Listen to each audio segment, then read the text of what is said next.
Did you know that even though going to college is one of the best ways to get a good job, for a lot of people, it doesn't actually pay off, at least not at first?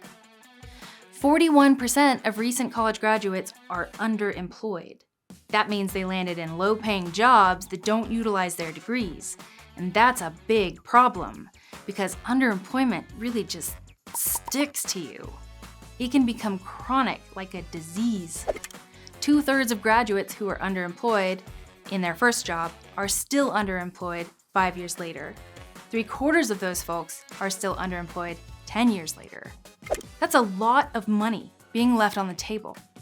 Going to college isn't going to be worth it if you can't make it count at the bank. So you need to avoid 3 common mistakes that will totally tank the value of your degree.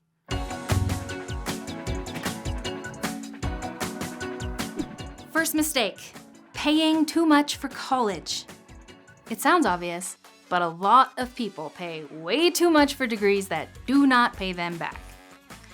Maybe that's because students are too optimistic about how much money they're actually going to make when they graduate. Research shows that the average undergrad thinks their first job will pay like 6 whole figures. And I can see how if you expect to pull $100,000 a year right off the starting block, it might not seem like the worst idea to sign up for a $40,000, $50,000, even a $70,000 student loan burden. But for most of us, it is a bad idea, because average starting salaries are more like $50,000 a year. And a lot of folks will make even less than that. I hate to break your heart, but those first few years out of college can be gnarly. To make college worth it, you need to be able to cover your bills, feed yourself, and pay your loans down quickly on a realistic entry-level salary. The less you owe, the better. That said, consider choosing a public college. Annual tuition is way less at public colleges than private colleges, by like $28,000 a year or more. Also, be aggressive about financial aid. Choose schools that offer scholarships and grant-based aid packages because you don't have to pay those back. You want the kind of aid that will reduce your bottom line, not push the money problem a few years down the line with interest. We've dropped a list of schools with the best aid packages below to help you out. Also, consider online programs. These can save you money on room and board, commuting, on-campus fees, sometimes even tuition. If you want to explore the best online programs out there, we've got a link for that too. And start thinking about ways to minimize your opportunity costs. Going to school online, for example, can make it easier to hold down a job, which means you won't lose 4 years of income in order to get a degree, and you'll be gaining work experience. That goes a long way. On average, students with work experience make up to $20,000 more when they graduate than students who don't work. Which brings me to my second point. Another big mistake you have to avoid is failing to prioritize career readiness while you're still in school. Just going to college isn't enough to give you an edge on the job market anymore.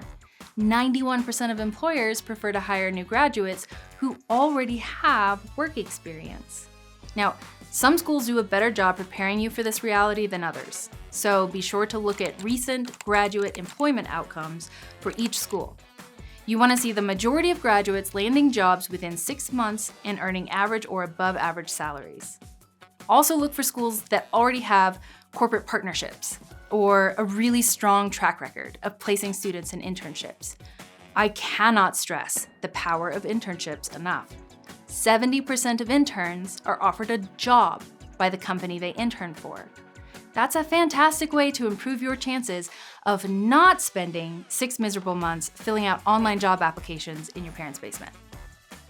Volunteer work and student leadership can also help you get real-world experience for your resume. That is, as long as your student leadership position isn't like director of hazing for your fraternity or something awful. Although I don't know, maybe with a title like that you could intern for Congress. There's one last really common mistake that can wreck the value of your degree, and that is selling yourself short on the job market. Now, sometimes we just need a job. I get it. Inflation is high, the economy is weird, we all gotta eat. I graduated directly into the 2008 recession and had to serve oversized portions of bad British pub food to suburbanites for the better part of a year. I understand the urgency to do whatever it takes to pay the bills, and you will feel a lot of pressure to accept the first job offer you get. But take a beat, read our articles on how to find a good job and how to negotiate your first salary. A strong start is going to be really important here. And if you do find yourself in an underemployment situation after you graduate, the worst thing you can do is stay in it. There are a few ways to know that you're underemployed, besides using your philosophy degree to peddle English pork pie. You're underpaid for the work that you're doing. You're overqualified for the work that you're doing.